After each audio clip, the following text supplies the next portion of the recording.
What's up everybody, Damon here, and in today's gaming news, Helldivers 2 gets a huge update and both PS Plus and Game Pass get new games. This is your Daily Fix.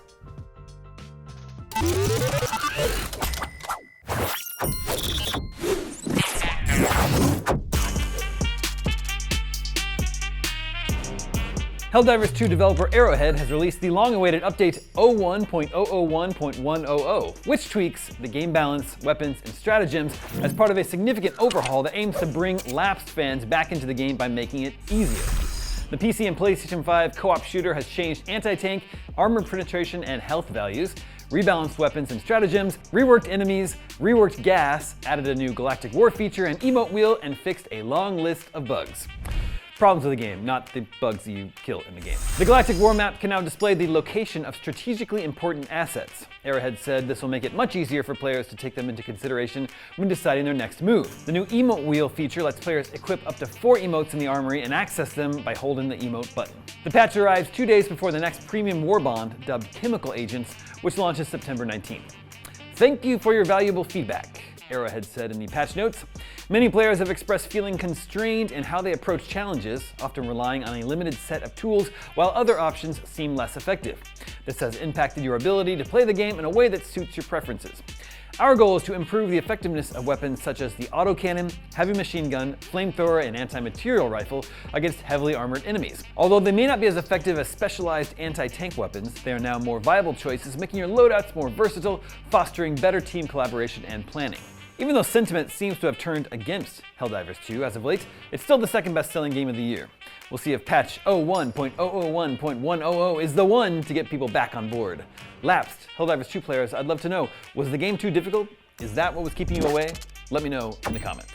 Moving on, Sony has revealed the full lineup of PlayStation Plus editions for September, which includes the Plucky Squire, Far Cry 5, and more. A total of 13 games are joining the library, 9 on the PS Plus Extra tier and 4 on the Premium tier through the Classic Games catalog and PSVR 2 offerings.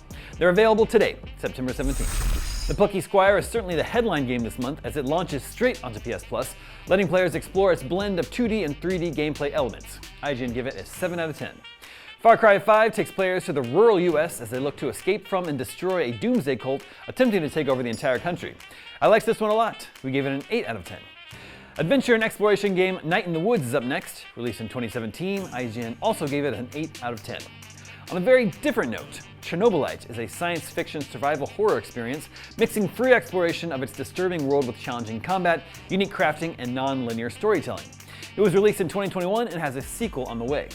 Another one for science fiction fans, Space Engineers is a sandbox game about engineering, construction, and maintenance of spaceships.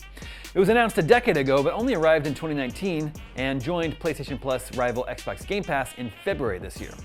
The football version of NBA Playground arrived in 2023 as Wild Card Football. Its developer, Saber Interactive, said it takes the fun and excitement of football over the top with exciting arcade action and features a massive roster of hundreds of real-life football players with detailed player models and animations. Pistol Whip is September's virtual reality edition and gives PSVR 2 users a rhythm game blended with a first-person shooter. In another 8 out of 10 IGN review, we said Pistol Whip is a VR highlight with fast-paced rhythm shooting, an exciting soundtrack, and an enticingly abstract art style. Did you know Clank of Ratchet & Clank fame had a secret agent alter ego? No? Well, I guess that's the point. Secret Agent Clank is a PlayStation 2 and PSP game from 2008, making its way to the PS Plus Classic Games catalog. IGN's 6 out of 10 review said, "We didn't hate the game, but we're disappointed in it." Skygunner is a third-person combat flight simulator from 2000, originally released on the PS2. It's now been enhanced with up-rendering, rewind, quick save, and custom video filters, clearing the runway for takeoff in the modern era. Though perhaps not quite as iconic as Crash Bandicoot or Spyro the Dragon, Mr. Mosquito still pulled in a good review. Way back in 2002, IGN gave it a 7.5.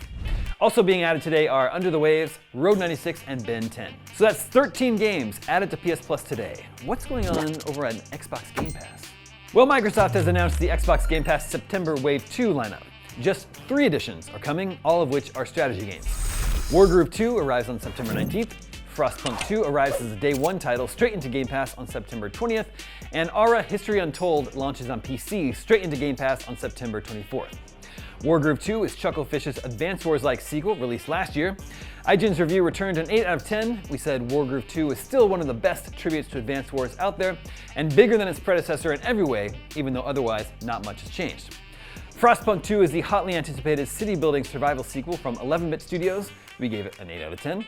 And Ara History Untold is Oxide Games' new turn-based grand strategy Civ-like, published by Xbox Game Studios.